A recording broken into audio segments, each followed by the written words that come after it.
She don't like her eggs all runny. She thinks crossing her legs is funny. She looks down her nose at money. She gets it on like the Easter bunny. She's my baby, I'm her honey. I'm never gonna let her go. He ain't got laid in a month of Sundays. I caught him once and he was sniffing my undies. He ain't too sharp, but he gets things done. Drinks his beer like it's oxygen. But he's my baby and I'm his honey. I'm never gonna let him go. In spite of ourselves. I guess it was too much to ask that John Prine survived the coronavirus, but he did not. He was 73 years old, and he had been hospitalized for a little while, and he died. And you've probably seen a lot of memorials to him, not only from his peers and his contemporaries. He was a guy that did it for over half a century. And you might not have even been a huge John Prine fan. My wife asked me who he was. And I only knew him because growing up in Chicago, he was like a big deal locally.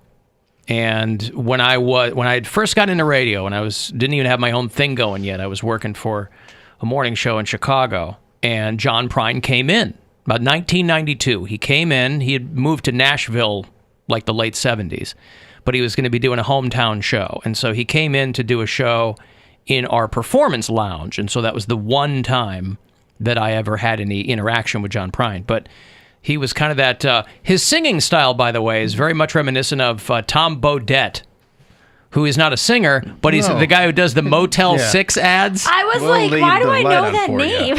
We'll leave the light on. John Prine's singing voice was always very reminiscent to me of Tom Bodett's speaking voice. But John Prine, he's told the story before, but I remember him telling the story when he was on the show that I was on, that most of his popularity was due to Roger Ebert.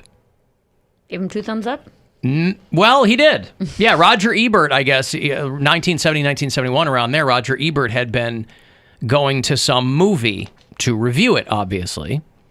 And he was writing for the Chicago Sun-Times. And the movie theater, he didn't like their popcorn. And if you recall Roger Ebert, he was a guy who looked like he really enjoyed his popcorn.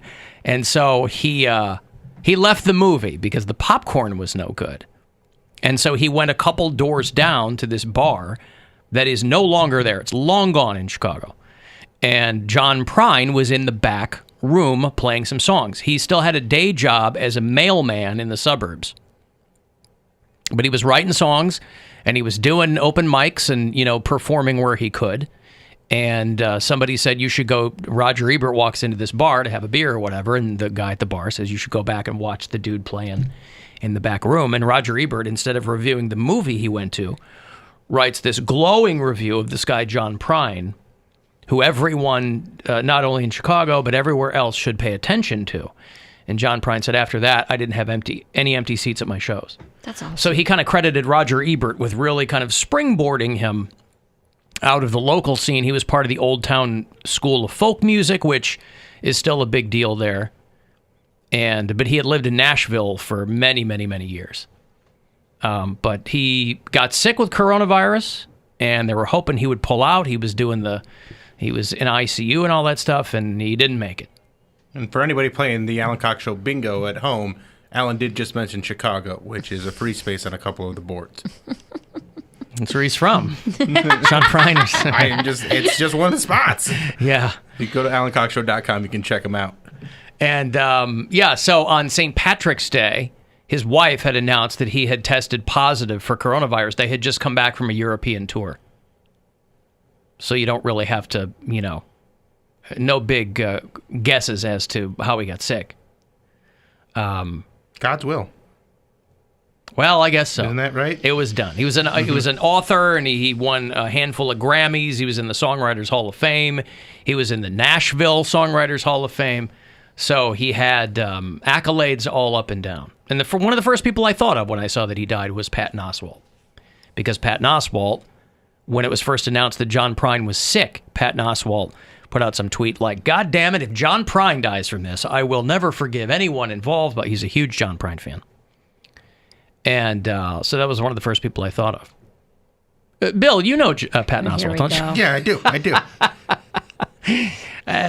Boy. Just so, we go back a ways. So did he show it to you? Oh, he didn't flash it? Oh, okay. care. I think it's funny that he has it. He's an idiot. It's funny. It's just funny in to me my that you DMs. have it. But you kept it. Well, it's just in my message. I don't delete my messages. You don't delete any messages in your DMs. No. Why? Why would you? Why wouldn't you? I think they automatically delete after a while anyways. At least Instagram. I don't. I'm a delete big any zero of them. inbox guy, so it's like I read them. Delete. Why wouldn't you delete them? I need receipts. Because if you want to go back to Receipts them or from something, what? I don't know. It just doesn't occur to me to delete them. My daughter does that. She'll delete everything and then she'll be like, "Hey, what's this and this?" I'm like, "Why do you delete everything that I send to you if you know you're going to need it later?"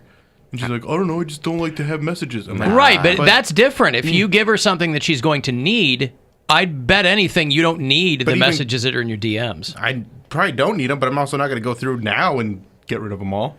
Yeah, that's the thing. You got to keep ridiculous. up with them. Yeah. No. Once you're up at like 3, so you just leave them in there. They're just in there. because Really? Thousands of them. I read them, delete them. Now, years down the line, like when we fall out of Years down the I'm just saying, line. when we fall out of friendship or whatever, like there have been people that hit me up and are like, "Hey, what's up?" I'm like, That's also nice. Do I know you? And then I go back. I'm like, "Oh my gosh, we chatted like 2 years ago," and he's just seeing how I'm doing. That does come in handy. It does because When someone will be like, "Hey, blah, blah," and I'm like, "What are you talking about?" But then I'm not. I can just go back to the conversation we had, and I go, "Oh, I know exactly what's Yeah, going but on." if it's somebody you haven't talked to in 5 years, why do you care? I might You're not. you're not but pals. I mean, I might not, but especially if I have the messages, I'm like, oh, Context, he was a just- crappy person. So I remember that, so I'm not going to reply. so wait.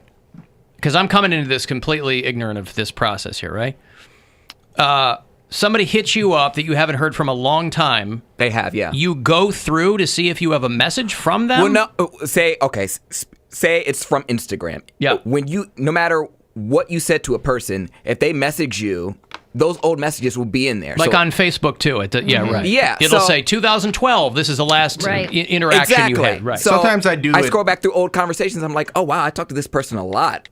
This person fell off the face of the earth, and he's just now messaging me again. Mine's more for like acquaintances that I get through work or through comedy or something like that. If I have to remember something and I go, "Oh, when was I last at this place?" I can go back to that conversation and have a reference to it. That I'm makes just sense. lazy. I'm just saying if it's a message that would serve some purpose, I totally get that. If it's random messages, I get them all the time. Yeah. Read it, delete it. Okay, well, sometimes Yeah, the I person just is leave not 'em. random. And Interesting. If I know I had a conversation with them, then I might have a conversation with them again. If they're coming in cold, I'm like, oh, I have no idea who this person is. So Yeah. So Well, R.I.P. John Prine. And R.I.P. Bernie Sanders' campaign. Bernie Sanders dropped out of the presidential race. I think that he had wanted to stay in longer. It was his own campaign people who were like, it's time to bow out and get on the Biden train because that's where this is going. did he endorse Biden already? He said that he will work with Joe Biden to defeat Donald Trump. Okay, good. not just powerful special interests. As a member of the Democratic leadership in the United States Senate, and as a senator from the state of Vermont, this is something that I intend to intensely be involved in over the next number of months, and that will require an enormous amount of work. Which takes me to the state of our presidential campaign. I wish I could give you better news, but I think you know the truth. And that is that we are now some 300 delegates behind Vice President Biden, and the path toward victory is virtually impossible. Yeah, so I think it finally dawned on him, or at the behest of his own people, that it's time to kind of get out of this thing. It is so ironic, given everything that's going on now, Right. that Biden really blew up when he did, and Bernie started to diminish when he did. Now, listen, I like Bernie Sanders. I don't think he was ever going to become the Democratic nominee. Because he's not a Democrat. Well, but he runs as a Democrat. I mean, know, he but was he's on not. that ticket. You gotta have Democratic. He's not a Republican. I know, but you got to have Democratic friends in order to get He's the got plenty Democratic of those. I mean, his positions are still the future of that party. But his biggest strength was also his biggest weakness. And if you're a fan of his, you have to admit that that's true. He's super independent and super stubborn, and that means that it's harder for you to respond to changes in the landscape. And I think that's what ultimately kind of did him in. So we'll see what happens. And he didn't have a bunch of billionaires helping him out. Well, it's funny how Michael Bloomberg really kind of bailed out of the picture, too, because he was like, I'm going to give tons of money to whoever the nominee is. Now, granted, they don't, the presumptive nominee is Joe Biden. But also coronavirus hit right when that happened. Right, but that wouldn't stop Michael Bloomberg from still giving money to Joe Biden. I'm not saying he won't, but like... He hasn't. Okay. I mean, he said he's like, I will bankroll whoever the nominee is. He may still do that once that person becomes the official nominee, but who knows? Well, he's working from home now. So is that what it is? It's a little different finance-wise. He has to kind of move some things around. That customer service number to his bank always hangs up. He's like, I can't be on hold this long. I got to get a money man. Will there be a DNC convention? They're talking about doing a virtual one. I don't know. It's going to be like the NBA draft. NFL draft. Yeah, any draft. Yeah. We'll be doing it online. Okay, let me give you some money here. $1,000 for you. It's a shot to pay some bills or sock it away or whatever you want to do. Good luck. Rover's Morning Glory wants to help with a chance at $1,000. We have your shot at $1,000 right now. Text the nationwide keyword BILLS, BILLS, to 200-200. You'll get a text confirming entry plus iHeartRadio info. Standard data and message rates apply in this nationwide contest. That's BILLS to 200-200. Good luck. From 100.7 WMMS. Alan, I want to remain anonymous. I work at a Cleveland Clinic hospital, not the main campus. We received word on Friday that we're going to move all our patients to other hospitals to make room for COVID patients. So as of today, we have about 50 non-COVID patients, about 25 COVID patients. And the nons will be moved by the end of the week. You know those movies where the heroes are expecting an invasion? So there's a musical montage where they're fortifying their defenses and getting ready. That's what it's like here. It's eerily quiet. Areas like our lobby have been emptied of furniture, and they placed duct tape on the floor to map out where the beds will go.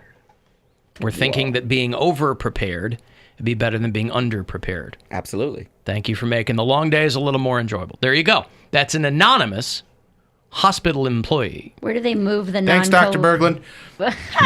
Where do they move the non-COVID patients to? Other hospitals is what this person said. Got it. Don't know what those hospitals are. It might be like an old church or something like that. It might be a hospital facility. Or like university hospital, or there's different hospitals in the area that they could send them to. I get it, but I think those people are gearing up for COVID patients too.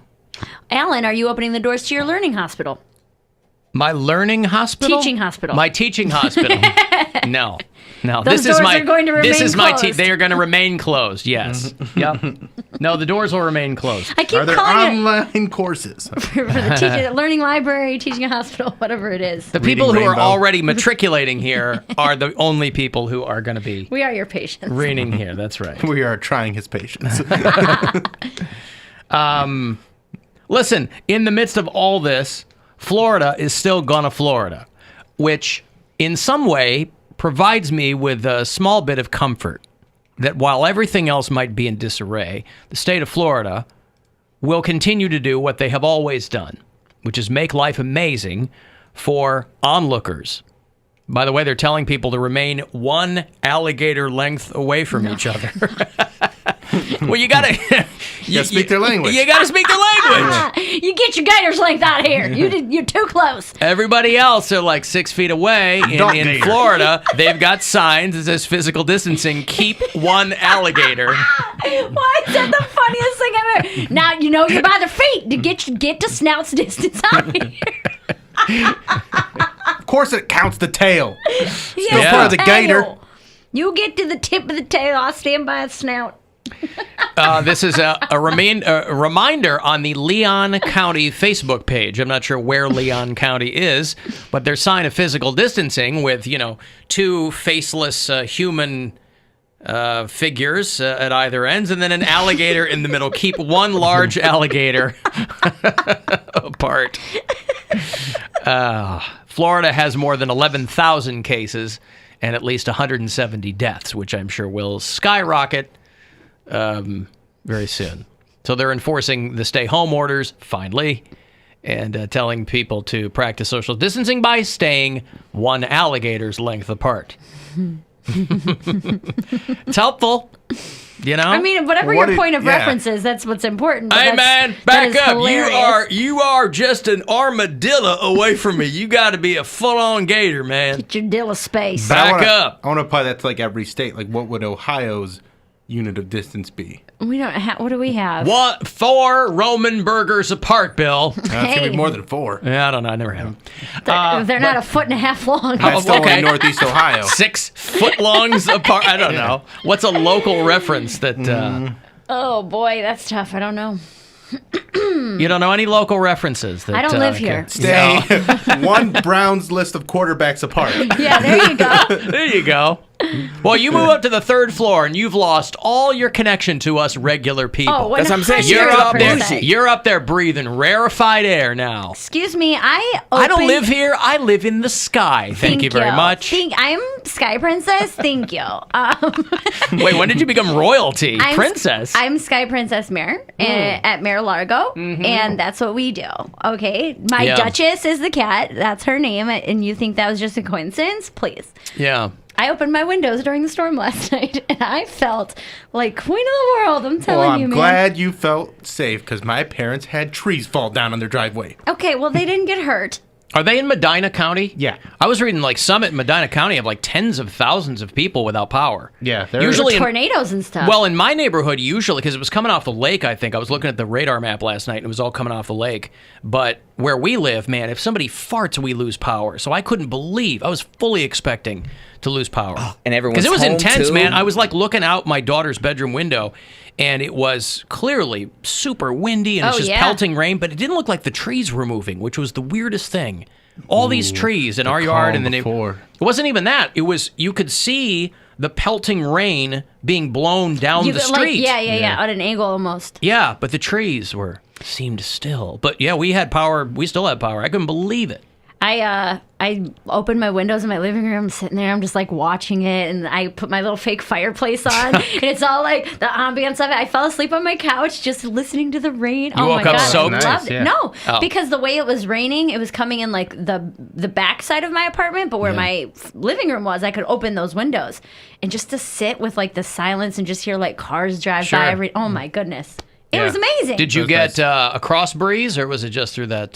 Can you get a cross breeze in your place? Well, I can, but because of the way it was raining, it would have come in and soaked I my see. actual bedroom. Yeah. So I had to leave those windows shut. You should leave the bedroom soaking to you. Hey! Yeah! All right, there man. it is. Buzz, baby! Alan, you should stay one big chuck away from each other. There you go.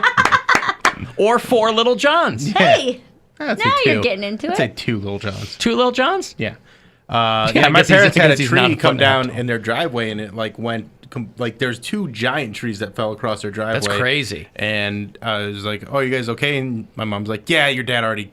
He like ran to get his chainsaw because he's so bored with all the isolation. He's like, "Ooh, I'll cut these up right now." Something to do. Yeah. Yeah, they So picked the they're right house okay. to do that because Yeah, but you sent us a photo and you're like, "Oh, it's okay. My dad already cut it up." I'm like, "This photo looks like it was taken early morning. Your dad, he got right up and chopped it up." I'm telling you. Well, Wow. he wakes up at like 5 in the morning anyway. That's what I mean. So he got up and he just got right to it, and then I posted a picture of like the before and after, where it's like Your dad was up doing that when I decided it was time to move from the couch to my bed. Exactly. I like woke up on the couch. I'm like, oh, I should probably go to bed. Get into bed. I wonder what Mr. Squire's doing. Oh, he's chopping up a fallen tree. that's the kind of stuff where he'd be like. If that had happened when I lived with him, he'd be like, "Hey, could you come help me with this?" He'd like knock on my door at like 5 a.m. or 6 a.m. Get I'd be up. like, "Yeah," when I wake up, and he'd be like, "Nah, never mind," because you wake up at 7. Sure. How dare you? Alan, the question for Florida is how many people lengths should you stay away from gators? Ooh. Just Arm. melted my brain. Just an arm. Yeah. Today's Rex Manning Day, too. Happy Rex Manning Oh Day. yes. Yeah. Oh, Rexy, you're so sexy. April the 8th. That's on my list of songs that are like fake songs that I really enjoy. Are good songs. It's a great song. Yes. All right, I got a Say break. no more, mo no more.